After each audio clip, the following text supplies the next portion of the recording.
Hello बच्चों, आज की क्लास में हम स्टार्ट करने वाले हैं क्लास 11th व्यष्टि अर्थशास्त्र का एक नया चैप्टर जिसका नाम है उपभोक्ता संतुलन। ज्यादातर बच्चों को ये चैप्टर समझ में नहीं आता है, तो एग्जाम टाइम पर बच्चे क्या करते हैं, इस चैप्टर को रट लेते हैं और चले जाते हैं।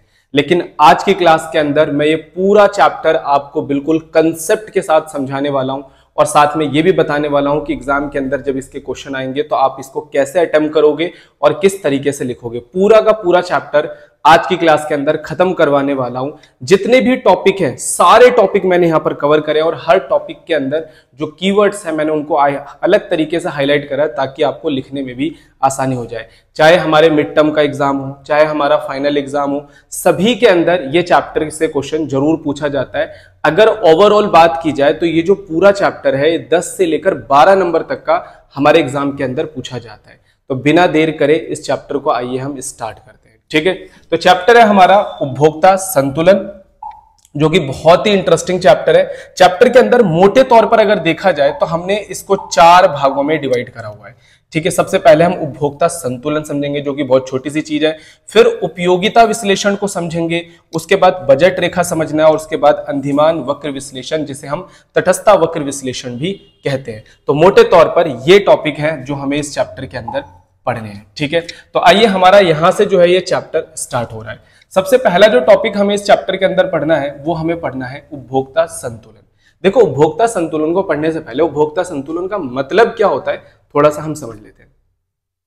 हमारा बर्थडे, हम चले गए मूवी देखने के लिए और हमने मूवी के लिए भाई 300-300 रुपए की टिकट ली और कई बार मूवी जो होता है वो बहुत अच्छी निकल जाती है, तो हम बाहर आके क्या बोलते हैं कि भाई हमारे तो पूरे पैसे वसूल हो गए। और वहीं पर अगर मूवी खराब निकल जाए तो क्या बोलते हैं, यार पूरा का पूरा पैसा वेस्ट हो गया। कहीं पर किसी रेस्टोरेंट के अंदर गए कुछ खाने पीने के लिए, मान लो छोले भटूरे खाने के लिए गए, छोले भटूरे बहुत टेस्टी निकले, तो हम क्या बोलेंगे, यार मेरे तो 100 रुपए बिल्कुल वसूल हो गए, 100 रुपए का एक प्लेट था, मेरे तो 100 रुपए पूरे वसूल हो गए, क्या टेस्टी छोले भटूरे थे।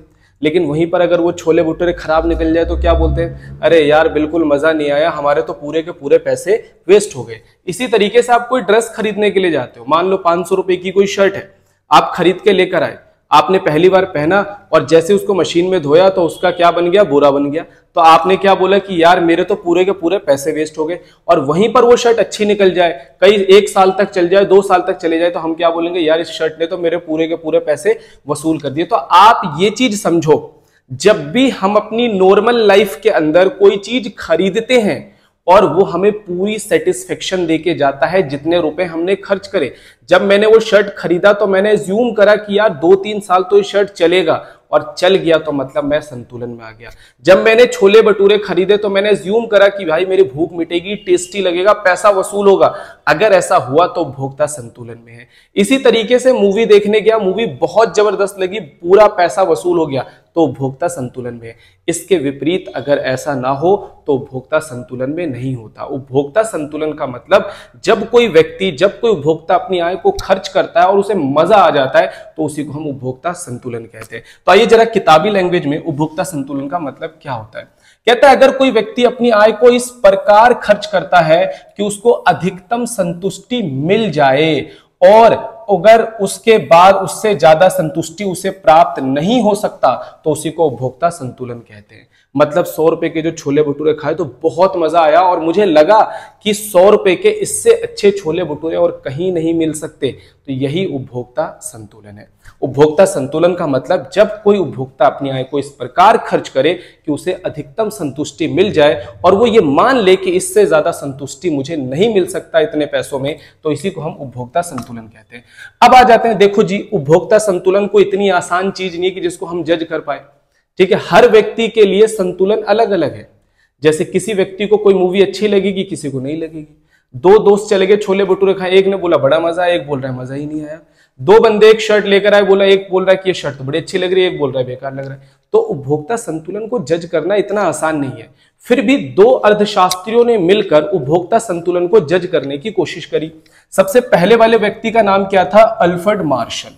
ठीक है, इन्होंने उपभोक्ता संतुलन को पता लगाने की कोशिश करी, मतलब इन्होंने संतुष्टि को नापने की कोशिश करी उपयोगिता के अंदर। मतलब इनके अनुसार जब भी हम किसी चीज को इस्तेमाल करते हैं तो हम उसे संख्याओं में व्यक्त कर सकते हैं कि मतलब भाई मैंने अगर 1 गिलास पानी में पिया तो मुझे इतनी उपयोगिता यानी इतनी यूटिल मिली, मैंने 1 प्लेट छोले भटूरे खाए तो मुझे इतनी उपयोगिता मिली, मैंने 1 बर्गर खाया तो मुझे इतनी उपयोगिता मिली, मैंने 1 कोल्ड ड्रिंक पिया तो इतनी उपयोगिता मिली। ये कहते हैं अल्फ्रेड मार्शल। बात समझ में आई? अल्फ्रेड मार्शल, सबसे पहले हम अल्फ्रेड मार्शल के बारे में पढ़ेंगे। तो इन्होंने जो थ्योरी दी उपयोगिता को नापने की, उन्हें कहते हैं उपयोगिता विश्लेषण पद्धति, मतलब संतुष्टि को नापने की। क्लियर है? उसके बाद दूसरे आए हमारे अंधिमान वक्र विश्लेषण। ये किसने दिया? ये हिक्स ने दिया। हिक्स कहते हैं कि ये जो अल्फ्रेड मार्शल है ये तो पागल हो गया है।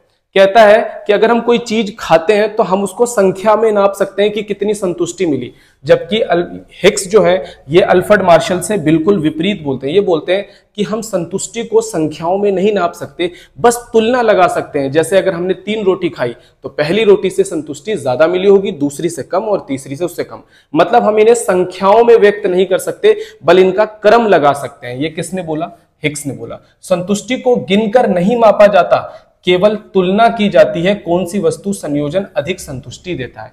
तो अगर आपसे पूछा जाए उपभोक्ता संतुलन के अंदर हम जितनी भी थ्योरी पढ़ने वाले हैं वो कितने लोगों की थ्योरी पढ़ने वाले हैं? 2 लोगों की। सबसे पहले अल्फ्रेड मार्शल की थ्योरी पढ़ने वाले हैं जो कहते हैं कि संतुष्टि को गिना जा सकता है, और दूसरा हिक्सन की पढ़ने वाले हैं जो कहते हैं कि संतुष्टि को हम क्रम अनुसार लगा सकते हैं, इनको नंबर में गिना नहीं जा सकता। बात समझ में आ गई? तो चलिए, दोनों की थ्योरी, भाई दोनों के अपने अपने मतभेद है, लेकिन हमें एज अ स्टूडेंट हमें तो दोनों की थ्योरी से मतलब है, हमें तो दोनों की थ्योरी पढ़नी है, क्योंकि एग्जाम के अंदर दोनों की ही थ्योरी पूछी जाती है। सबसे पहले आते हैं उपयोगिता विश्लेषण, जो कि किसका था? Alfred Marshall. आइए, सबसे पहले अल्फ्रेड मार्शल ने बोला उपयोगिता होता क्या है। जब भी हम किसी वस्तु को इस्तेमाल करते हैं तो हमें उससे क्या मिलती है? संतुष्टि। यानी हम जब भी किसी वस्तु और सेवा को इस्तेमाल करेंगे तो उससे हमें संतुष्टि मिलती है, इसी को हम लोग उपयोगिता कहते हैं। सिंपल सी बात है। अब अल्फ्रेड मार्शल ने बोला कि उपयोगिता को कैसे नापा जा सकता है। जैसे पानी को लीटर में नापा जाता है, कपड़े को मीटर में नापा जाता है, दूरी को किलोमीटर में नापा जाता है। तो अल्फ्रेड मार्शल ने बोला उपयोगिता को हम यूटिल्स नाम की एक इकाई में माप सकते हैं। याद रख लेना, उपयोगिता को नापने की जो यूनिट है वो है यूटिल्स। ठीक है, इतनी बात आपको समझ में आ गई होगी। चलिए, अगर हमें मार्शल की इस थ्योरी को समझना है तो हमें 2 चीजों को बहुत ही गौर से समझना पड़ेगा। मार्शल की थ्योरीज को समझने के लिए हमें 2 चीजों को बहुत ही गौर से समझना पड़ेगा, और वो 2 टर्म कौन कौन सी है? एक है हमारी टीयू और दूसरी है हमारी एमयू।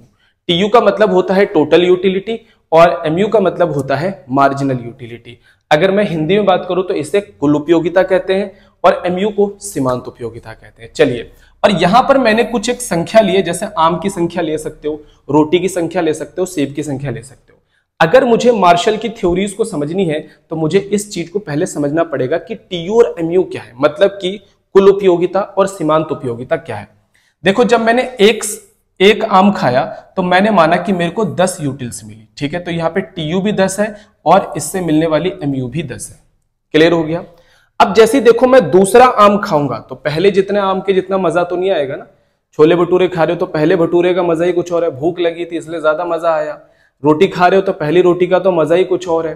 पानी, प्यास लगी है, पानी पी रहे हो तो पहले गिलास पानी का तो मजा ही कुछ और है। तो इसी तरीके से हम आम खा रहे हैं तो पहले आम का तो मजा ही कुछ और है, ज्यादा मिलेगा, है ना।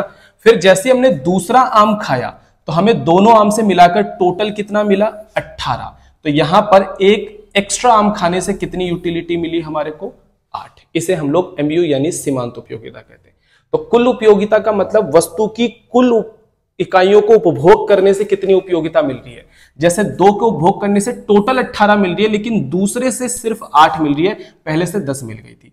3 से यहां 24 मिल रही है, जबकि यहां पर 6 हो गई। ठीक है, 4 से यहां पर टोटल 28 मिल रही है, जबकि यहां पर 4 हो गई।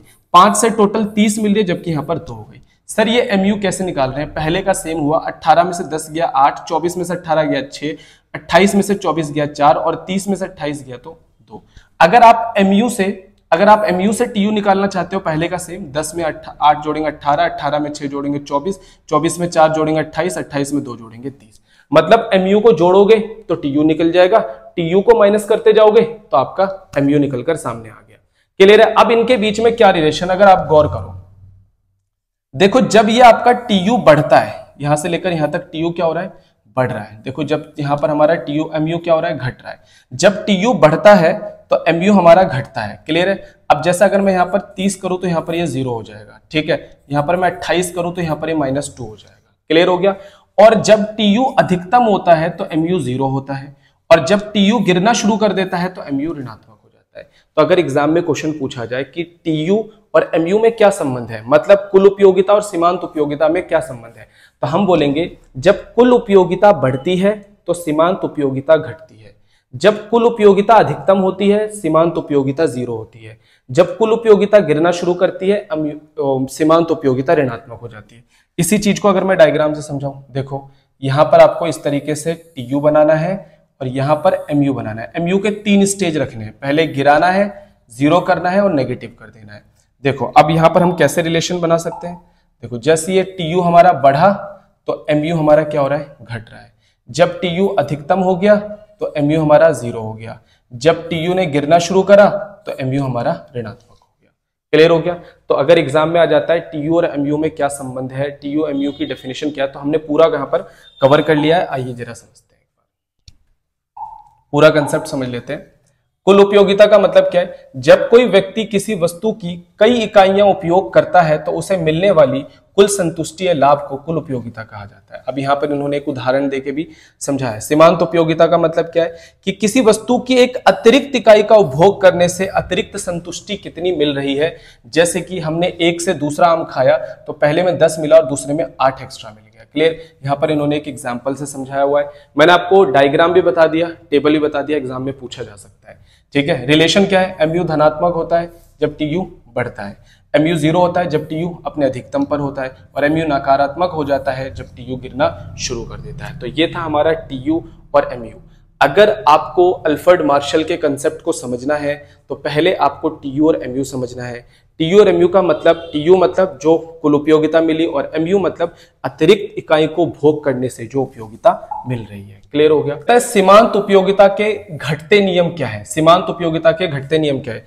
अगर हम देखा जाए तो ये हमसे MU के बारे में पूछ रहा है। यहाँ पर ये क्वेश्चन भी एग्जाम के अंदर आ जाता है। सीमांत उपयोगिता के घटते नियम में 3 नंबर का क्वेश्चन पूछा जाता है। देखो यहाँ पर मैं इस टेबल से पहले क्लियर करता हूँ। यहाँ पर आम की संख्या है और यहाँ पर हमने MU लिखा है। यहाँ पर आम की संख्या की जगह आप रोटी की संख्या लिख सकते हो, चपाती लिख सकते हो, कोई फल भी लिख सकते हो, किसी भी चीज का नाम आप लिख सकते हो यहाँ पर।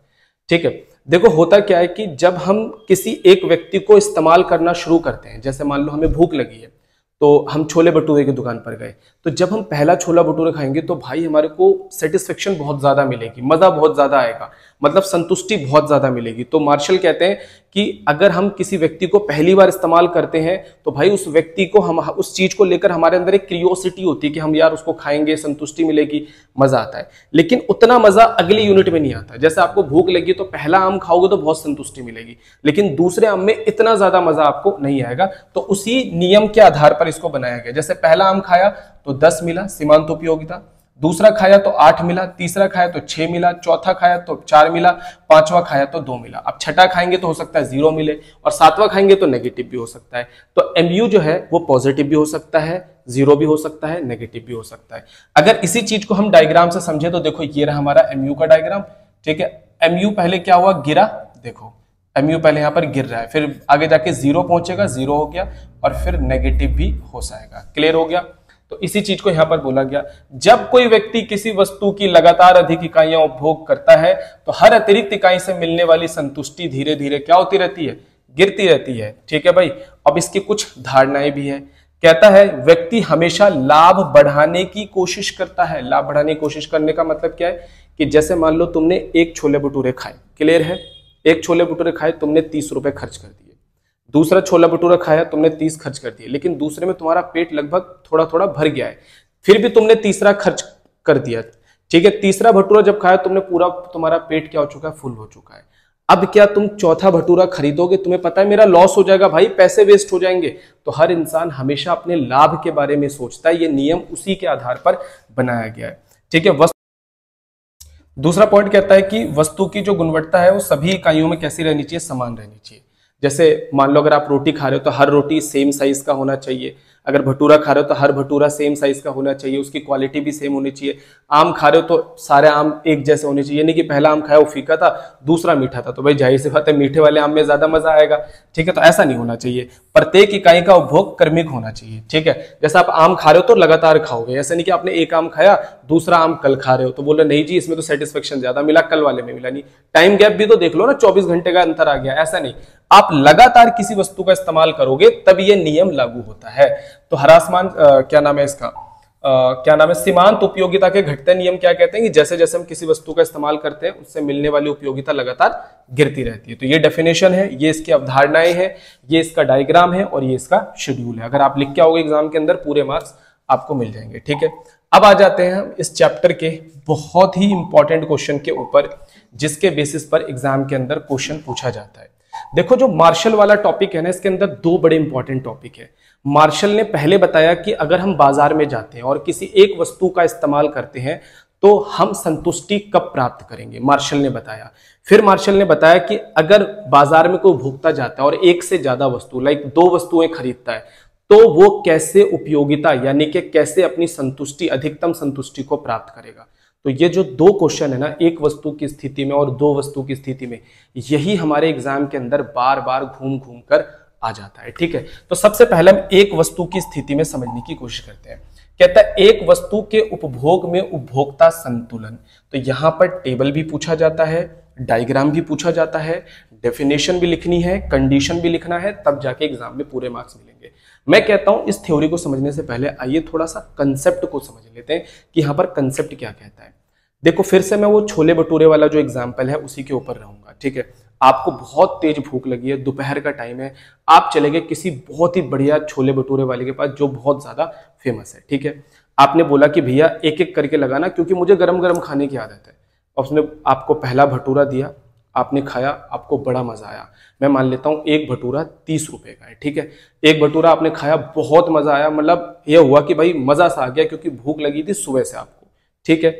आपने बोला ठीक है भैया दूसरा भी दे दो, ठीक है। दूसरा भटूरा आपने खाया, अब आपका पेट थोड़ा सा फुल हो चुका है। अब आप तीसरे में सस्पेंस में हो कि ले या ना ले, लेकिन आपने महसूस करा यार कहीं थोड़ी देर बाद फिर भूख लग जाए, एक खा ही लेते हैं, पूरा पेट भर लेते हैं।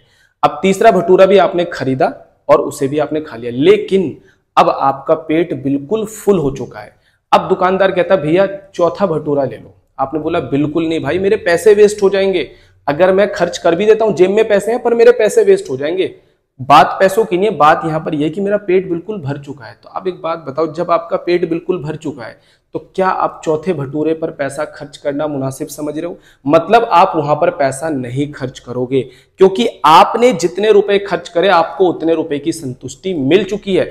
अगर आप अगला 30 रुपए खर्च करते हो तो आपको संतुष्टि नहीं मिलेगी, मतलब मजा नहीं आएगा, आप सोचोगे यार ये पैसा वेस्ट हो गया, तो आप क्यों खरीदोगे?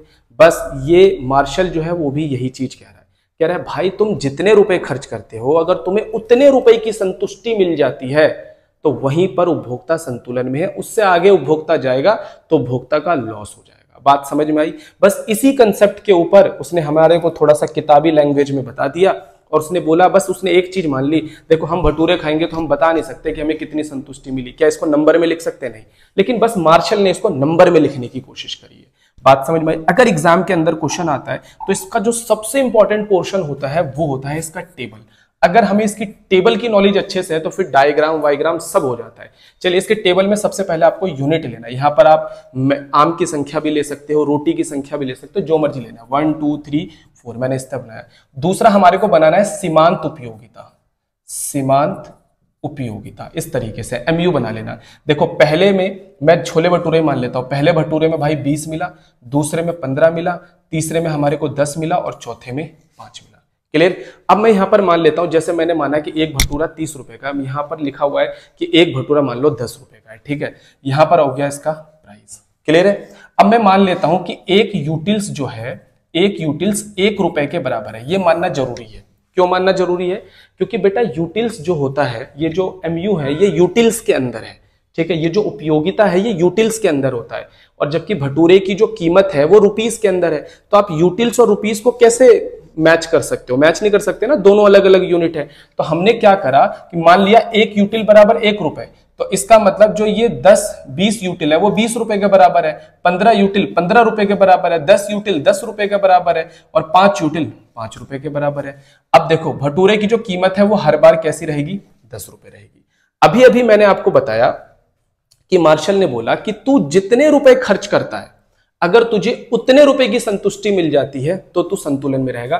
तो इसके अकॉर्डिंग कंडीशन क्या बनती है, इसके अकॉर्डिंग कंडीशन ये बनती है कि अगर कोई भटूरा इस्तेमाल कर रहे हो तो उसकी जो उपयोगिता है, सीमांत उपयोगिता, उसके कीमत के बराबर होनी चाहिए।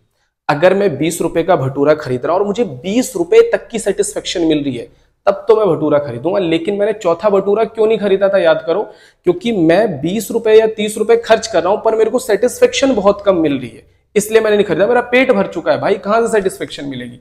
तो ये कंडीशन हमें लागू करना है, जो एमयू है वो हमारे प्राइस के बराबर होना चाहिए। बात समझ में आई कि नहीं? चेक करो, यहां पर आप 10 रुपए खर्च करते हो लेकिन सेटिस्फेक्शन 20 रुपए की मिलती है, मतलब यहां पर उपभोक्ता इस भटूरे को खरीदेगा। मतलब पैसे खर्च कम हो रहे हैं पर सेटिस्फेक्शन ज्यादा मिल रही है। दूसरा, यहां पर आप 10 रुपए खर्च कर रहे हो पर सेटिस्फेक्शन 15 रुपए की मिल रही है, यह भटूरा भी उपभोक्ता खरीदेगा क्योंकि यहां पर उसको अभी फायदा चल रहा है। क्लियर हो गया? अब देखो आपने 10 रुपए खर्च करे और सेटिस्फेक्शन भी 10 रुपए की है, इसका मतलब यही है mu of x equal to p x. अब सर आपने एमयू ऑफ एक्स क्यों लगा दिया, पी एक्स क्यों लगा दिया? एक्स कमोडिटी का नाम है, एक्स मतलब मान लो यहाँ पे भटूरा है, पी एक्स मतलब भटूरा है। बात समझ में आई कि नहीं? क्लियर हो गया? अब देखो यहाँ पे 10 रुपए खर्च कर रहे हैं पर सेटिस्फेक्शन कितने की, 5 रुपए की, इसका मतलब उपभोक्ता इसको नहीं खरीदेगा। उपभोक्ता बेटा एमयू ऑफ एक्स ज्यादा होगा, पी एक्स कम होगा तब खरीदेगा। जहां पर mu of x upon equal to p x होगा वहीं तक खरीदेगा, मतलब यहां उपभोक्ता संतुलन में है। अगर ये उपभोक्ता संतुलन में रहना चाहता है तो ये 3 इकाइयां इसकी खरीदेगा। बात समझ में आ गई? तो अगर एग्जाम में क्वेश्चन आ जाता है ना ये वाला कि mu of x equal to p x, क्या उपभोक्ता यहां पर खरीदारी करेगा, तो हम लिखेंगे क्योंकि यहां पे सीमांत उपयोगिता कम है और वस्तु की जो कीमत है वो ज्यादा है, उपभोक्ता को यहां पर संतुलन नहीं मिलेगा, इसलिए उपभोक्ता यहां खरीदारी नहीं करेगा। अगर क्वेश्चन आ जाता है कि mu of x is greater than P x है, क्या उपभोक्ता यहां पे संतुलन में है, तो हम बोलेंगे यहां उपभोक्ता संतुलन में नहीं है, यहां पर उसे संतुष्टि ज्यादा मिल रही है, कीमत कम है, अभी उपभोक्ता खरीदना जारी रखेगा। बात समझ में आई? उपभोक्ता यहां तक खरीदना जारी रखता है। तो कई बार एक एक नंबर के क्वेश्चन इनके ऊपर बना के पूछ लिए जाते हैं कि यहां उपभोक्ता खरीदारी करेगा कि नहीं। तो अगर ये आ गया तो उपभोक्ता यहां खरीदारी नहीं करेगा, यहां कीमत ज्यादा है, संतुष्टि कम है। अगर ये कंडीशन आ गई तो उपभोक्ता यहां खरीदारी करेगा क्योंकि यहां पे संतुष्टि ज्यादा है और कीमत कम है। बेटा इसी चीज को आइए जरा एक बार लैंग्वेज के अंदर भी समझ लेते हैं, क्या कह रहा है भाई। कहता है जब कोई उपभोक्ता अपनी सीमित आय को एक वस्तु पर इस प्रकार खर्च करता है कि उसे अधिकतम संतुष्टि मिल जाती है तो उसी को उपभोक्ता संतुलन कहते हैं। संतुलन की स्थिति क्या है? कहता है भाई सीमांत उपयोगिता वस्तु की कीमत के बराबर होना चाहिए। क्लियर? यानी कि mu of x equal to p x के बराबर। इस चीज को हम ऐसे भी लिख सकते हैं, क्यों? देखो इसके इनटू में 1 हो सकता है, तो अगर ये पी एक्स इधर जाके क्या होगा, डिवाइड होगा, तो mu of x equal to p x upon p x equal to में 1। इसे हम इस तरीके से भी लिख सकते हैं। अब इसने उदाहरण मान लिया कि भाई वस्तु की कीमत 10 रुपए है, ठीक है, और एक यूटिल 1 रुपए के बराबर है। उसने ये चीज यहां पर एज्यूम करा है। अगर इसी चीज को हम डायग्राम से समझे तो ये भी देखो डायग्राम भी सिंपल है। ये हमारा पी एक्स है, देखो कीमत हर जगह सेम है इसलिए मैंने इसे पैरेलल टू एक्स एक्सिस बना दिया। और ये मेरा एमयू ऑफ एक्स है, क्योंकि एमयू ऑफ एक्स देखो लगातार गिर रहा है तो इसलिए मैंने इसको लगातार गिरा दिया। क्लियर? अब यहां पर जो है दोनों बराबर हो गए, जहां पर दो रेखा एक दूसरे को काटती है वहां बराबर होता है। तो ये वाला जो पॉइंट है यहां पर क्या है, P x MU of x के बराबर है, यही उपभोक्ता संतुलन है। अगर मैं इस पॉइंट की बात करूं, अगर मैं इस एरिया की बात करूं तो ये एरिया क्या है, थोड़ा सा मैं ये भी समझा देता हूं। ये जो एरिया, ये एरिया क्या कह रहा है, देखो यहां पर P x MU of x ऊपर है और पी एक्स नीचे, तो ये वाला जो एरिया ये कहता है mu of x greater than P x है। क्लियर? अच्छा ये वाला जो एरिया, ये एरिया क्या कह रहा है, ये एरिया कह रहा है पी एक्स ज्यादा है और एमयू ऑफ एक्स कम है। क्लियर? तो ये भाई डायग्राम क्यों आपको ये भी पता होना चाहिए। एग्जाम के अंदर आ गया तो ये खिचड़ पिचड़ आपको नहीं करनी है इसके अंदर, मतलब सिंपल डायग्राम बनाना है। लेकिन मैंने इसका एरिया समझा दिया कि इन दोनों एरिया का मतलब क्या है। ना तो उपभोक्ता यहाँ संतुलन में है ना यहाँ संतुलन में, यहाँ पर संतुलन में है जहां दोनों बराबर है। अगर एग्जाम में क्वेश्चन आ गया एक वस्तु की स्थिति में उपभोक्ता संतुलन को समझे, ये पूरा लिख देना, 1 नंबर नहीं काटेगा एग्जाम में, क्योंकि आपने यहाँ टेबल भी बना दिया, डायग्राम भी बना दिया, सब कुछ बना दिया। अब समझते हैं दो वस्तुओं के मामले में उपभोक्ता कैसे संतुलन पे रहेगा। जैसे कि मार्शल ने हमें बताया कि एक वस्तु अगर कोई व्यक्ति खरीदता है तो वहां पर जितने रुपए वो पे कर रहा है, अगर उतने रुपए के बराबर उसको सेटिस्फेक्शन मिल जाए, उतने रुपए के बराबर उपयोगिता मिल जाए, तो वो बंदा संतुलन में रहेगा। अब जरा हम समझते हैं कि मार्शल ने बताया कि अगर एक से ज्यादा वस्तुएं आप खरीद रहे हो तो आप संतुलन में कैसे रहोगे। ठीक है, देखो इस चीज को हमें समझने से पहले ना हम इसको थोड़ा सा प्रैक्टिकल लाइफ से रिलेट करने की कोशिश करते हैं।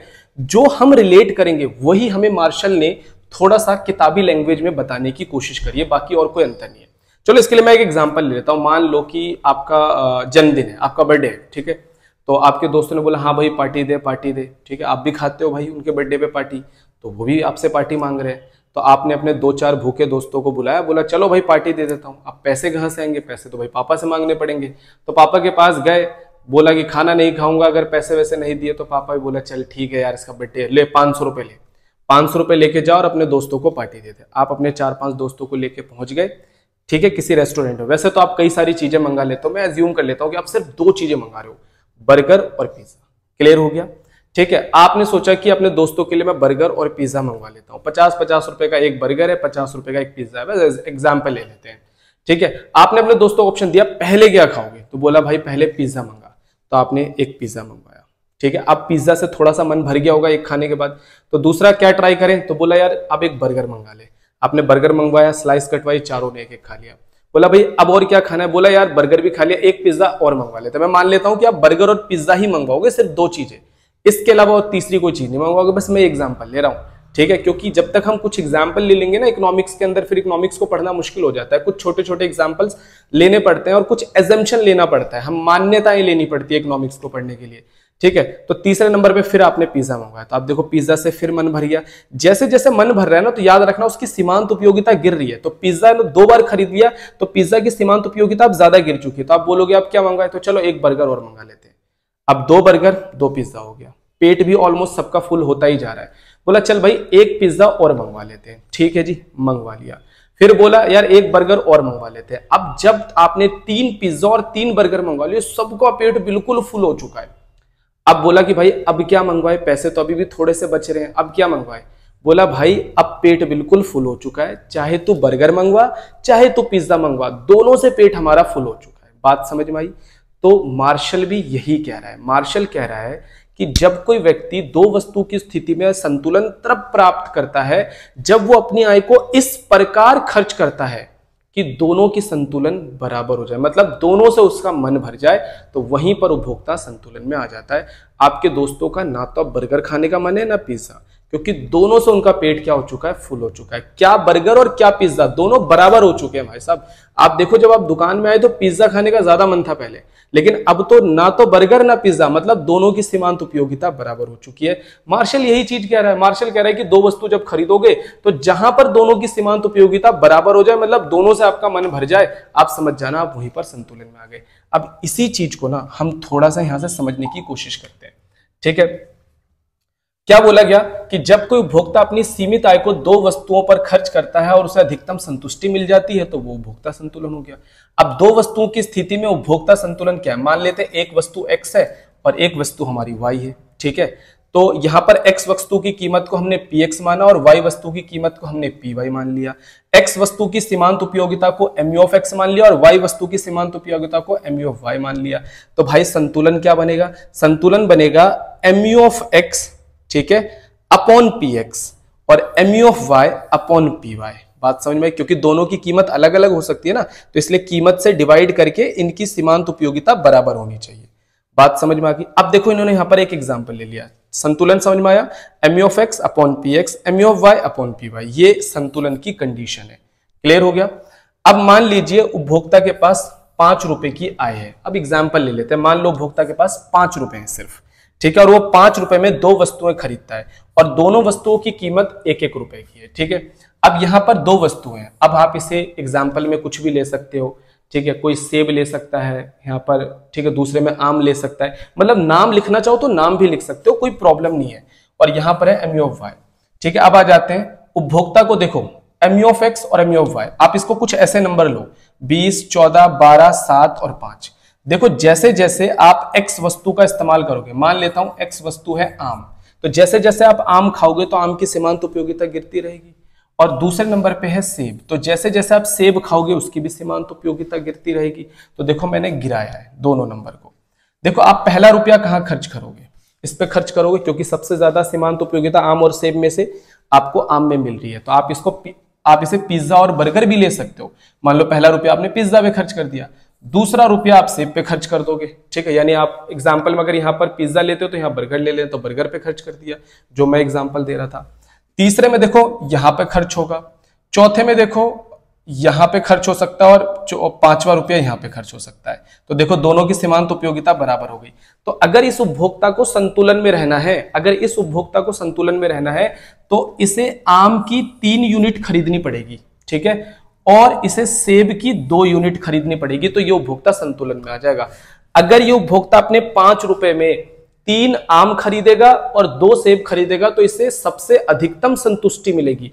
अदरवाइज अगर ये अपने सारे पैसे आम पे खर्च कर दे या सारे पैसे सेब पे खर्च कर दे तो इसे अधिकतम संतुष्टि नहीं मिलेगी। जैसे आप अपने 2 दोस्तों को लेकर गए थे, तो अगर आप सारा उन्हें जबरदस्ती पिज्जा ही खिला देते तो कहीं ना कहीं पेट भरने के बाद भी उनके मन में रहता कि यार एक बर्गर मिल जाता तो मजा आता। बात समझ में आई कि नहीं? मतलब वो पूरी तरीके से सेटिस्फाइड नहीं हुए। बात समझ में आई कि नहीं आई? तो बस यही चीज यहां पर कहा जा रहा है। तो एग्जाम में अगर आए तो आप इस तरीके से अगर लिखोगे तो आपको पूरे मार्क्स यहां पर मिल जाएंगे। क्लियर हो गया? चलिए उसके बाद आ जाते हैं बेटा एग्जाम के अंदर आजकल जो क्वेश्चन पूछे जा रहे हैं वो थोड़ा सा ना पलट कर भी क्वेश्चन पूछा जा रहा है। आपको वो कुछ कंडीशन दे देगा, जैसे मैं आपको यहीं पे समझाता हूं। उपभोक्ता संतुलन की ये शर्त होती है, तो कई बार वो आपको क्वेश्चन में देगा कि यार mu of x upon px is greater than mu of y upon py। क्या उपभोक्ता यहां पर संतुलन में रहेगा? मैं आपको एग्जांपल समझाता हूं। मान लो x है पिज्जा और y है बर्गर, तो किधर की साइड घुमा हुआ है मुंह? पिज्जा की साइड। मतलब उपभोक्ता का भी पिज्जा खाने का मन कर रहा है। बात समझ में आई कि नहीं आई? अभी वो संतुष्टि में नहीं है। संतुष्टि में कहां पर होगा? जहां पर दोनों बराबर हो जाए। तो अगर क्वेश्चन में ऐसा आ गया कि क्या यहां पर उपभोक्ता संतुलन में है, तो हम लिखेंगे नहीं, यहां पर उपभोक्ता संतुलन में नहीं है, क्योंकि x वस्तु से मिलने वाली सीमांत उपयोगिता y वस्तु के मुकाबले में ज्यादा है। अर्थात उपभोक्ता संतुलन में जाने के लिए x वस्तु का इस्तेमाल ज्यादा करेगा और y का इस्तेमाल कम करेगा। बात समझ में आई? और ये तब तक चलता रहेगा जब तक कि mu of x upon px, mu of y upon py दोनों बराबर ना हो जाए। ये 3 नंबर का क्वेश्चन पूछा जाता है हमारे एग्जाम के अंदर, ठीक है। और कई बार अगर ये उल्टा कर दे, mu of x upon px greater than mu of y upon py, आपसे पूछा जाएगा क्या उपभोक्ता यहां संतुलन में? तो हम जवाब देंगे यहां पर उपभोक्ता संतुलन में नहीं है, क्योंकि y वस्तु की सीमांत उपयोगिता x वस्तु की सीमांत उपयोगिता से ज्यादा है। अर्थात अभी उपभोक्ता y वस्तु को इस्तेमाल करेगा। तो जैसे उपभोक्ता y वस्तु को इस्तेमाल करेगा तो इसकी सीमांत उपयोगिता घटनी शुरू हो जाएगी, और तब तक चलता रहेगा जब तक कि ये mu of x upon px, mu of y upon py के बराबर ना हो जाए, मतलब यहां तक ना पहुंच जाए। तो 3-3 नंबर के क्वेश्चन है भाई, ये 3-3 नंबर के पूछे जाते हैं। और देखो एग्जाम में कितना आराम से इसका आंसर हम बना सकते हैं। देखो भाई कहता है क्या होगा जब mu of x upon px, mu of y upon py बराबर नहीं होगा। तो अगर ऐसा होगा तो क्या होगा? इसका मतलब x से प्रति इकाई ज्यादा संतुष्टि मिल रही है, उपभोक्ता x को ज्यादा खरीदेगा, y को कम खरीदेगा, x की सीमांत उपयोगिता घटेगी, y की बढ़ेगी, और तब तक चलता रहेगा जब तक दोनों बराबर ना हो जाए। अगर ये कंडीशन आ गया तो y से ज्यादा संतुष्टि मिल रही है, y को ज्यादा खरीदेगा, x को कम खरीदेगा, और जब तक दोनों बराबर ना हो जाए ये चलता रहेगा। यानी कि निष्कर्ष ये है कि उपभोक्ता जहां पर दोनों की संतुष्टि बराबर होती है वहीं पर उपभोक्ता संतुलन में होता है। अब आपको पूरा समझ में आ गया होगा कि अगर 2 वस्तु की स्थिति में उपभोक्ता संतुलन आया तो हमें कैसे लिखना है। डेफिनेशन लिखो, कंडीशन लिखो, एग्जाम्पल मानो और इसका डायग्राम, इसका टेबल बनाओ। टेबल बनाने के बाद अगर ये कंडीशंस पूछी गई हैं तो इसके लिए अलग से भी क्वेश्चन आ जाता है 3-3 नंबर का, आप ये लिख सकते हो। अदरवाइज इसके अंदर अगर 6 नंबर का क्वेश्चन है तो ऐड कर दोगे तो ज्यादा अच्छा रहेगा, एग्जामिनर सोचेगा बच्चे को पूरी नॉलेज है। चलो अगर 2 वस्तु की स्थिति में उपभोक्ता संतुलन मान लो आपसे आरेख से पूछा जाए, आरेख बोले तो आपसे मान लो डायग्राम बनवा के पूछा जाए, तो आपने कुछ नहीं करना। देखो यहां पर सबसे पहले आप ये बनाना है, ठीक है, इस तरीके से। यहां पर रहेगा आपका कमोडिटी x, ठीक है, और इस तरीके से यहां बनाना है, यहां पर रहेगा आपका कमोडिटी y। तो दोनों में आपने 20-20 तक क्या ले लेने हैं? नंबर ले लेने हैं। सबसे पहले आ जाओ x पे। तो कमोडिटी x में पहली यूनिट पर हमारे को 20 यूनिट मिल रहा, 20 यूटिलिटी मिल रहा था। दूसरे पे थोड़ा 16 के करीब था, तीसरे में, फिर चौथे में। इस तरीके से जो आपने टेबल बनाई थी उसी टेबल से डाटा ड्रॉ कर लेना। अब y में आ जाते हैं, तो y में देखो इधर से बनाना है, तो y में इधर से फर्स्ट वाले पे देखो 16 था आपका अप्रॉक्स, दूसरे वाले पे, तीसरे वाले पे, चौथे वाले पे और पांचवें वाले पे। अब देखा जाए तो ये जो mu ऑफ x है और ये जो mu ऑफ y है दोनों यहां पर बराबर है। अगर हम इसके जस्ट नीचे आए तो ये देखो ये x है, x की 3 यूनिट और ये है y की 2 यूनिट।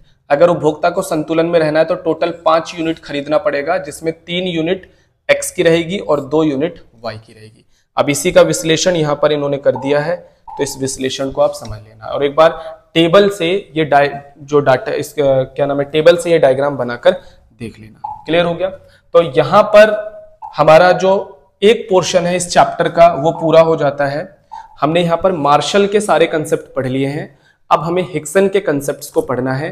तो हिक्सन ने उपभोक्ता संतुलन को बोला कि भाई उपभोक्ता की जो संतुष्टि है उसको हम नंबर में नहीं गिन सकते, जैसे मार्शल नंबरों में गिन रहा है ना, इतनी यूटिलिटी इतनी यूटिलिटी। इसने बोला हम सिर्फ कंपैरिजन कर सकते हैं। तो देखो जब हम हिक्सन की कंसेप्ट को पढ़ते हैं तो हिक्सन के कंसेप्ट को पढ़ने के लिए हमें सबसे पहले बजट रेखा पता होना चाहिए और दूसरा अंधिमान वक्र जिसे तटस्थता वक्र कहते हैं वो हमें नॉलेज होना चाहिए। अगर हम ये दो चीजों के अच्छे से समझेंगे तभी हमें उसका उपभोक्ता संतुलन सही से समझ में आएगा। तो सबसे पहले जो हम स्टार्ट कर रहे हैं इसमें वो हम कर रहे हैं बजट रेखा। बजट रेखा क्या होता है? देखो बजट रेखा जो होता है वो दो वस्तुओं का एक ऐसी रेखा होती है जिसे उपभोक्ता अपनी आय से खरीद सकता है। जबकि हर इंसान की अपनी कैपेसिटी होती है खरीदने की। मान लो हमारे पास अगर 10,000 रुपए हैं तो हम मार्केट में जाके 10,000 रुपए का ही तो कोई चीज खरीद सकते हैं, हम 12,000 का सामान तो नहीं खरीद सकते क्योंकि वो तो हमारे बजट से बाहर है। और अगर हमारे पास 10,000 रुपए है और हम 10,000 पूरे खर्च कर रहे हैं और कोई हमें 8,000 का सामान दे तो हम लेना नहीं चाहेंगे। मतलब हर इंसान अपनी बजट रेखा के ऊपर रहना चाहता है। अगर कोई इंसान 10,000 रुपए खर्च कर रहा है तो वो चाहेगा कि मैं मार्केट से 10,000 का ही सामान खरीदूं। तो देखो जब भी हम इकोनॉमिक्स पढ़ते हैं ना तो हम एज्यूम करते हैं कि यार हम दो वस्तुओं को ही खरीद रहे हैं, ठीक है। तो इसलिए इसकी डेफिनेशन भी कुछ इसी तरीके की है कि बजट रेखा क्या होता है। बजट रेखा क्या है? ये दो वस्तुओं के उन सभी समूहों को यानी संयोजनों को दिखाता है जिन्हें उपभोक्ता अपनी निर्धारित आय से उनके दामों पर उनको खरीद सकता है। बात समझ में आई? इनकी कुल लागत उसकी आय के बराबर होती है। मतलब अगर बंदा बजट रेखा पे 10,000 का सामान खरीद रहा है तो उसकी आय 10,000 रुपए के बराबर होगी, ठीक है। कोई इंसान अगर बजट रेखा पे 20,000 का सामान खरीद रहा है तो उसका मतलब उसकी आय 20,000 रुपए है, ठीक है। बजट रेखा कैसे बनेगा? इस तरीके से बजट रेखा बनता है। मान लो यहां पर x वस्तु है और यहां पर y वस्तु है। ये ऋणात्मक ढाल वाला इसलिए बनता है क्योंकि अगर बंदा x वस्तु को ज्यादा खरीदेगा तो ऑटोमेटिकली y गिरने लगेगा और y की तरफ ज्यादा जाएगा तो x वस्तु उसकी तरफ से क्या होने लगेगा? गिरने लगेगा। क्योंकि हमारी आय तो सीमित है ना। 10,000 रुपए लेकर आप मार्केट में गए, आपने सोचा शर्ट खरीदना है और पैंट खरीदना है, तो आप पूरे 10,000 रुपए खर्च करने हैं। तो अगर शर्ट ज्यादा खरीदोगे तो पैंट कम हो जाएगा और पैंट ज्यादा खरीदोगे तो शर्ट की संख्या कम हो जाएगी, तो क्योंकि आय तो सीमित है ना हमारी, ठीक है। तो ये इसकी डेफिनेशन है बजट रेखा की। अब आइए बजट रेखा के उदाहरण से समझा जा सकता है। मान लीजिए कि उपभोक्ता के पास 600 रुपए है, वह अपनी आय को दो वस्तु x और y पे खर्च करता है। x की कीमत है मान लो 5 रुपए और y की कीमत है 4 रुपए। यदि उपभोक्ता अपनी पूरी आय को x वस्तु पर खर्च कर देता है तो उपभोक्ता की आय हमने कितनी मानी भाई? 600 रुपए, ठीक है। तो वो 5 रुपए के हिसाब से कितना 120 इकाइयां खरीद पाएगा। और अगर वो पूरा y वस्तु पे खर्च कर देता है तो y की कीमत कितनी है? 4। तो 600 को 4 से डिवाइड करोगे तो 150 इकाइयां। मतलब अगर वो अपनी पूरी आय x पे खर्च करता है तो 120 इकाइयां x की खरीद पाएगा और y पे खर्च करता है तो 150 इकाइयां वो y की खरीद सकता है। क्लियर हो गया? महत्वपूर्ण बिंदु, केवल वे संयोजन जो बजट रेखा पर स्थिर है उपभोक्ता द्वारा खरीदे जा सकते हैं। देखो अगर उपभोक्ता के पास 10,000 रुपए है तो उपभोक्ता बजट रेखा पर किसी भी बिंदु को खरीद सकता है। मतलब ये 10,000 वाले पॉइंट है, लेकिन ये पॉइंट मान लो 12,000 का है तो उपभोक्ता इसे थोड़ी खरीद सकता है, और ये पॉइंट 8,000 रुपए का है तो उपभोक्ता इसे खरीदना नहीं चाहेगा। आप मार्केट में 10,000 लेकर गए हो तो 12,000 का कोई सामान खरीद नहीं सकते, और 10,000 पूरे खर्च कर रहे हो तो 8,000 का सामान लोगे क्यों? ठीक है। तो बजट रेखा यही चीज हमारे को कह रहा है।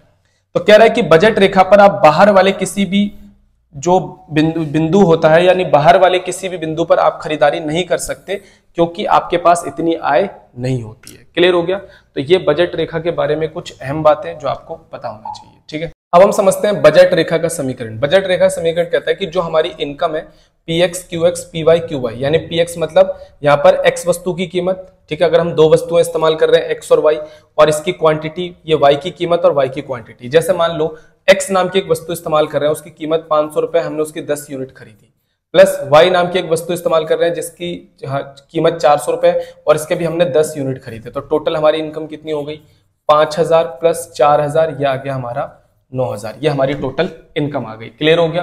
अब आता है बजट रेखा सीधी रेखा क्यों होती है। सीधा सा जवाब, ये एक एक नंबर के क्वेश्चन में आपको बता रहा हूं। बजट रेखा का जो होता है वो सीधी रेखा इसलिए होती है क्योंकि प्रत्येक बिंदु x और y की कीमतों का जो अनुपात होता है वो हमेशा स्थिर रहता है। x का जो कीमत हमने यहाँ पर माना वो 500 और y की कीमत 400, हम मानेंगे कि हर स्तर पर x और y की कीमत समान रहती है, जिसकी वजह से इसके अनुपात की वजह से ये सीधी रेखा बनती है। बजट रेखा के अन्य नाम, बजट रेखा के और भी नाम होते हैं, इसे हम आय रेखा भी कहते हैं, इसे हम कीमत रेखा के नाम से भी कहा जाना जाता है, ये मूल्य रेखा यानी कीमत रेखा भी कहा जाता है। बजट रेखा का ढाल, भाई बजट रेखा का जो ढाल होता है, ये जो ढाल होता है ये ऋणात्मक ढाल होता है, इसे कहते हैं ऋणात्मक ढाल, क्योंकि अगर एक वस्तु की इकाई बढ़ाएंगे तो दूसरी वस्तुओं की कुछ कम हो जाएगी, दूसरी वस्तु बढ़ाएंगे तो पहले ही कम हो जाएगी। याद है आपको कीमत और मांग, कीमत और मांग में भी ऐसी संबंध था, कीमत बढ़ाते मांग कम हो जाती है, कीमत कम करते मांग बढ़ जाती है। तो यही है, अगर एक वस्तु बढ़ाओगे दूसरी कम होगी, दूसरी बढ़ाओगे पहले कम हो जाएगी, इसी वजह से इसका ढाल जो होता है वो ऋणात्मक ढाल होता है। क्लियर हो गया। तो ये एग्जाम में क्वेश्चन आ सकता है। बजट रेखा का ढाल उस वस्तु की इकाइयों की संख्या को दर्शाता है जिन्हें उपभोक्ता दूसरी वस्तु को प्राप्त करने के लिए त्यागता है। मतलब एक वस्तु प्राप्त करोगे तो दूसरी कुछ कम करनी पड़ेगी। दूसरी वस्तु की एक अतिरिक्त इकाई को पाने के लिए उपभोक्ता जिस वस्तु की इकाइयों को त्याग करनी पड़ती है वही बजट रेखा का ढाल तय करता है। तो बजट रेखा का ढाल अगर आ गया, फॉर्मूले बताओ बजट रेखा का ढाल किसके बराबर हो गई, तो त्यागी गई वस्तु जो हमने त्याग करी और जो प्राप्त की गई वस्तु उससे डिवाइड कर दो, आपको पता चल जाएगा। इसी को हम मूल्य अनुपात भी कह देते हैं। तो बजट रेखा का ढाल जो है वो मूल्य अनुपात के बराबर होता है, ये होता है मूल्य अनुपात। तो अगर एग्जाम में आ गया मूल्य अनुपात का फॉर्मूला लिखो तो भी त्यागी गई वस्तु अपॉन में प्राप्त की गई वस्तु, ठीक है। उसके बाद आ जाते हैं, एक होता है बजट बाधा, बजट समूह, ठीक है, एक रूप पसंद और बजट रेखा के गुण। चलिए एक एक करके मैं सारी चीजें यहीं से क्लियर कर देता हूं। सबसे पहले आ जाते हैं बजट बाधा। आपकी इनकम है 10,000, तो ये बजट लाइन जो है ये 10,000 का बजट लाइन है। इसके ऊपर जो पॉइंट है वो 10,000 की चीजें हैं, मतलब ये 10,000 में आप ये कोई भी पॉइंट आप खरीद सकते हो, लेकिन क्या आप ये 12,000 का पॉइंट खरीद सकते हो? नहीं। तो आप चाहते तो ये खरीदना पर खरीद नहीं सकते, तो इसे हम बजट बाधा कहते हैं। अब आता है बजट समूह। बजट समूह जिसे हम खरीद सकते हैं, जैसे ये पॉइंट, ये पॉइंट, ये पॉइंट, ये पॉइंट आप खरीद सकते हो, यह है बजट समूह। उपभोक्ता जिस बिंदु को अपनी आय से खरीद सकता है। उसके बाद होता है एक रूप पसंद। एक रूप पसंद जिसे हम इंग्लिश में मोनोटोनिक प्रेफरेंस कहते हैं।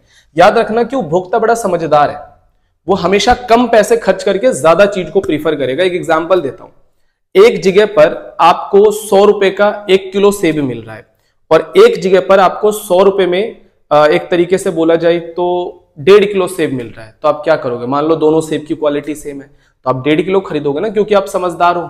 भले ही मान लो 100 रुपए जो बेच रहा है 1 किलो, 100 रुपए में 1 किलो बेच रहा है, वो आपका दोस्त है, फिर भी आप नहीं खरीदोगे, उसे चकमा देके वहां से खरीद लोगे जो 1.5 किलो दे रहा है। तो यहीं पे बोला जाता है कि उपभोक्ता बड़ा समझदार होता है और वो अपनी बजट रेखा के अनुसार खरीदारी करता है।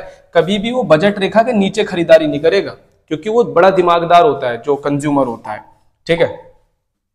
बजट रेखा के गुण। बजट रेखा का ढाल जो होता है वो ऋणात्मक होता है, मतलब नीचे की ओर इसका ढाल होता है। बजट रेखा एक सीधी रेखा होती है, क्योंकि एक वस्तु बढ़ाओगे दूसरी वस्तु कम हो जाएगी, और ऐसा कीमत अनुपात की वजह से होता है। तो ये बातें आपको पता होनी चाहिए। बजट रेखा में ये एक एक नंबर के क्वेश्चन एग्जाम में पूछे जाते हैं। अब एग्जाम में पूछा जाता है कि बजट रेखा का खिसकाव। देखो, बजट रेखा में खिसकाव के दो बड़े कारण होते हैं। पहला होता है आय और दूसरी होती है कीमत। सिंपल सी बात है, मान लो मेरा ये बजट रेखा बन रहा है और ये बजट रेखा मेरा 10,000 रुपए का है। अब मेरी आय बढ़ जाए, अगर 15,000 हो जाए तो मेरा बजट रेखा मतलब मेरी खरीदने की क्षमता बढ़ जाएगी, तो ये दाईं तरफ चला जाएगा, ये हो गया दाईं तरफ। और मेरी आय अगर कम हो जाती है, मान लो 8,000 हो जाती है, तो ये बाईं तरफ हो जाएगा, ठीक है। अगर इसके अलावा देखो, बजट रेखा यहां तो वैसे आय लिखा है, लेकिन कीमत की वजह से भी बजट रेखा शिफ्ट हो जाता है। कैसे?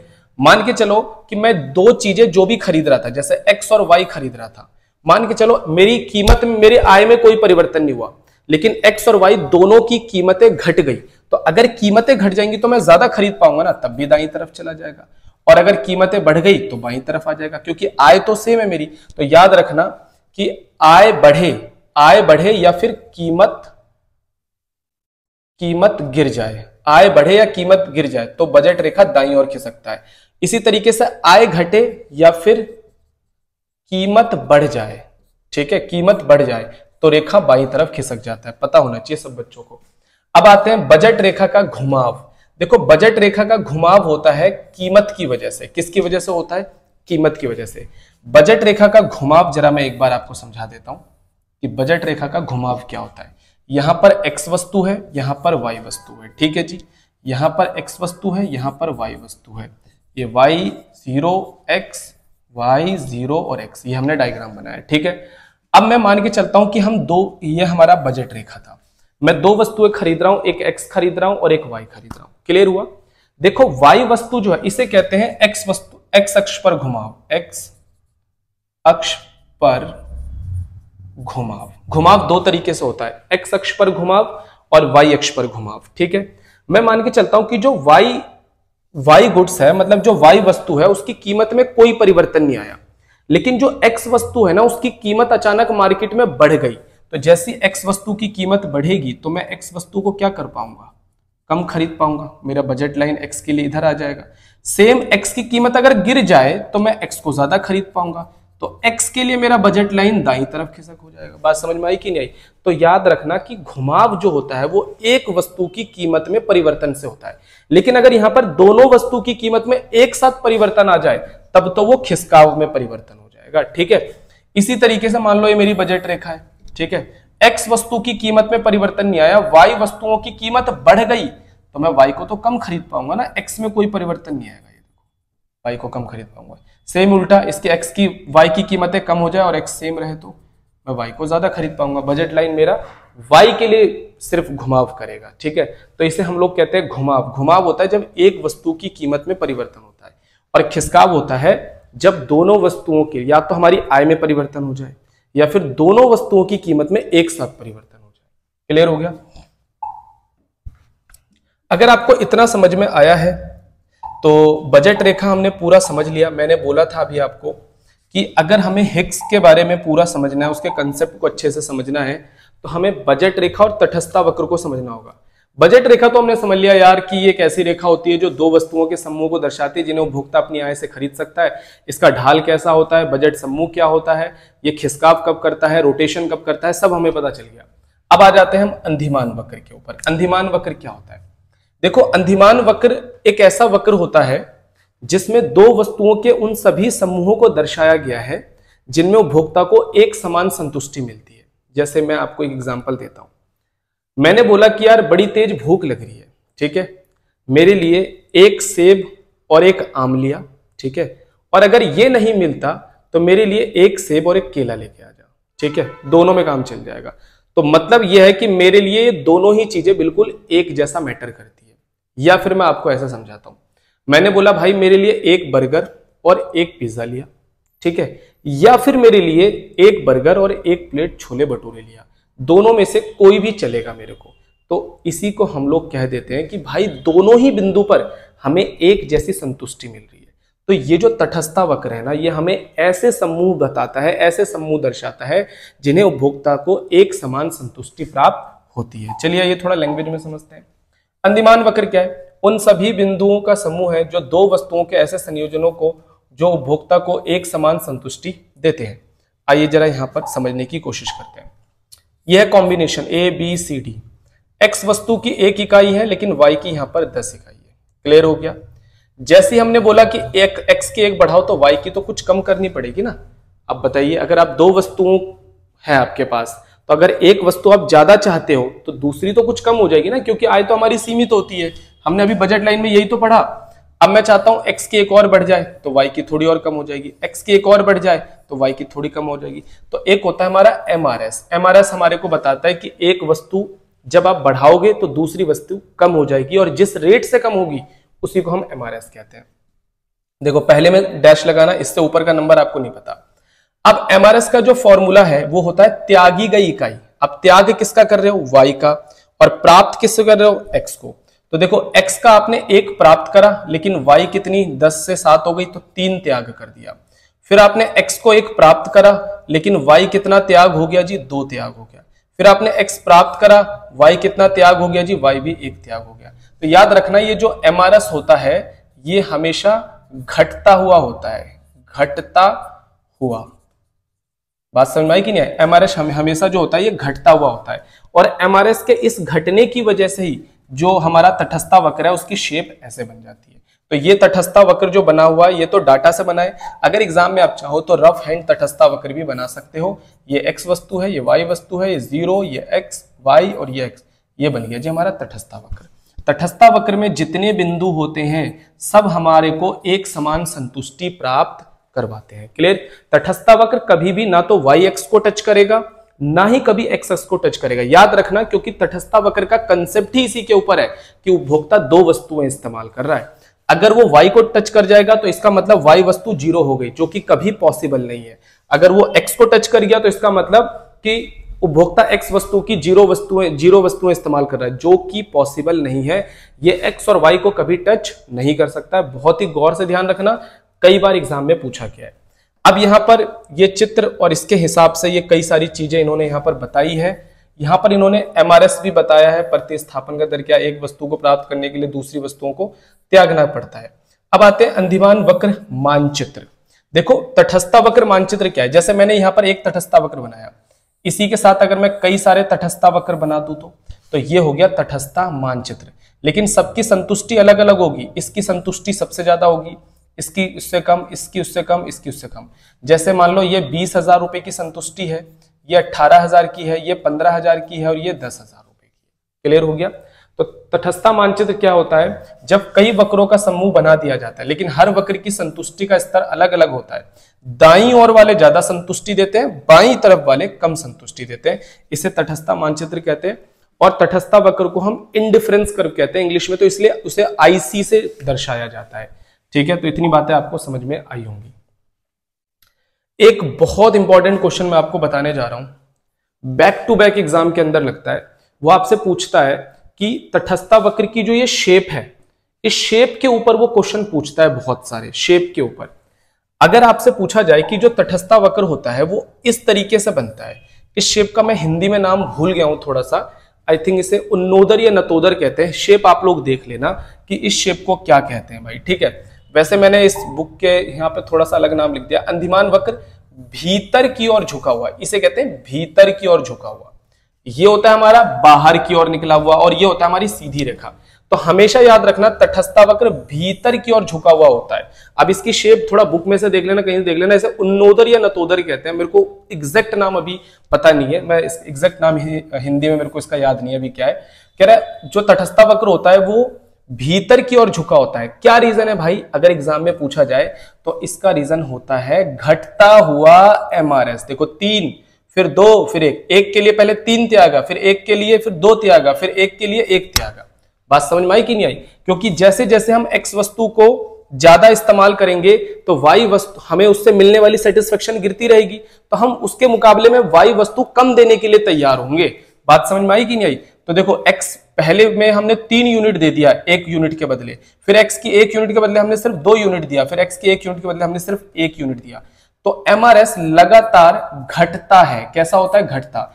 इसीलिए इसकी शेप ऐसे बनती है। अगर एग्जाम में पूछ लिया जाए कि जो हमारा अंधिमान वक्र है वो अवतल कब बनता है, अवतल ऐसे कब बनता है, देखो ऐसे कभी बन नहीं सकता, लेकिन ऐसा तब पॉसिबल है जब हमारा MRS यहां पर देखो घटने की जगह क्या होने लग जाए, बढ़ने लग जाए, पर यह पॉसिबल कंडीशन नहीं है। बात समझ में आई? तो अगर एग्जाम में पूछा जाए कि अवतल कब बनता है तो हम लिखेंगे जब MRS बढ़ता है। लेकिन बेटा ये पॉसिबल सिचुएशन नहीं है, ये हो नहीं सकता ऐसा।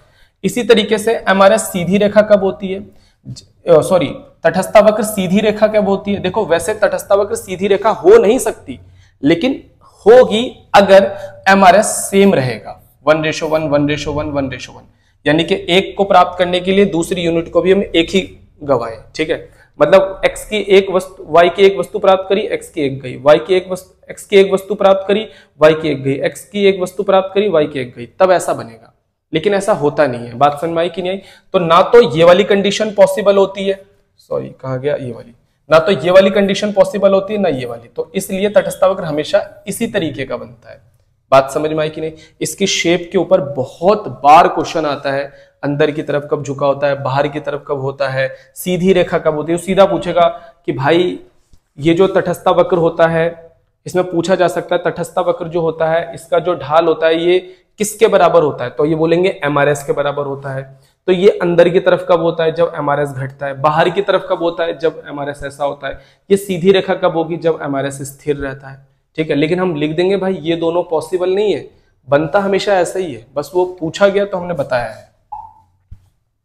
ठीक है, अब आते हैं अंदिमान वक्र की मान्यताएं। अंदिमान वक्र यानी तटस्थ वक्र दो वस्तुओं के ऊपर डिपेंड है। मैंने बोला चैन में स्थिरता, अगर एक बार x और y को पसंद किया जाए तो भविष्य में भी वही पसंद रहेगा। हम मान लेते कि हम दो ही वस्तु इस्तेमाल कर रहे हैं, सिर्फ x और y, और हम इसी को इस्तेमाल करते रहेंगे। क्रमिक उपयोग यानी कि हम लगातार उपयोग कर रहे हैं। ठीक है, और उसके बाद है असंतृप्ति, उपभोक्ता हमेशा अधिक संतुष्टि को पाने की कोशिश करता है, मतलब उपभोक्ता को जो बिंदु उसमें से पसंद आएगा वो उसको खरीदेगा। घटती प्रतिस्थापन दर, MRS हमेशा घटता है तभी उसकी शेप इस तरीके से बनती है। ठीक है, तर्क संगत उपभोक्ता, उपभोक्ता हमेशा अपनी कुल संतुष्टि को बढ़ाने का प्रयास करता है, मतलब उसको जिस बिंदु में सबसे ज्यादा फायदा नजर आएगा वो वही करेगा। तो यार ये ना इसकी कुछ मान्यताएं मतलब याद रख लेना, वैसे तो पूछा नहीं जाता लेकिन फिर भी हमें थोड़ा बहुत पता होना चाहिए। ठीक है, अब आ जाते हैं जो एग्जाम के अंदर बहुत ज्यादा पूछा जाता है, वो है हमारा तटस्थ वक्र के क्या क्या गुण होते हैं। गुण मतलब इसकी प्रॉपर्टीज बोल लो, विशेषताएं भी बोल सकते हो, इसे हम विशेषताएं बोल सकते हैं। संतोष वक्र भी कहते हैं इसको, हम तटस्थ वक्र को हम संतोष वक्र भी कहते हैं। ठीक है, इसे अंधिमान वक्र भी कहते हैं। तो कई सारे नाम है, इसके नाम याद रख लेना। अंधिमान वक्र नीचे की ओर ढलान वाला होता है। नीचे की ओर ढलान वाला मतलब इस तरीके से, मतलब एक वस्तु अगर बढ़ाओगे, देखो जैसे इधर जाएंगे तो ये y वाली वस्तु बढ़ेगी और इधर जाओगे तो x वाली वस्तु बढ़ेगी। तो इसका रीजन तो ये हो गया। अंधिमान वक्र हमेशा मूल बिंदु की ओर उत्तल यानी कि कॉन्वेक्स होता है। ठीक है, जैसे हमने बताया, मतलब वो हमेशा ऐसे बनता है, यानी अभी बताया था मैंने, ऐसे नहीं बन सकता, ऐसे नहीं बन सकता, लेकिन हमने ये पढ़ लिया कि ऐसा अगर बने तो कब बन सकता है, बोला हमेशा वैसे ऐसा ही बनेगा। इसका रीजन क्या होता है, लगातार गिरता हुआ MRS, घटती हुई प्रतिस्थापन दर, पढ़ा चुका हूं ये वाला। दाईं ओर वक्र अधिक संतुष्टि देता है, ये भी मैंने आपको बताया कि अगर मैं एक साथ कई सारे तटस्थ वक्र बना दूं तो ये दाईं ओर वाले ज्यादा संतुष्टि और ये बाईं ओर वाले कम संतुष्टि देंगे। अंधिमान वक्र कभी भी एक दूसरे को नहीं छू सकते। देखो ये जो अंधिमान वक्र है ये एक दूसरे को कभी छू नहीं सकते। मान लो ये जो IC1 है ये 10,000 रुपए का आता है, 10,000 के समूह है इस पे, और ये जो IC2 है तो ये 20,000 के हैं। तो क्या जिसकी इनकम 10,000 है वो 20,000 वाला सामान खरीद लेगा? और क्या जो 20,000 इनकम वाला है वो चाहेगा कि मैं 20,000 देके 10,000 की संतुष्टि प्राप्त करूं?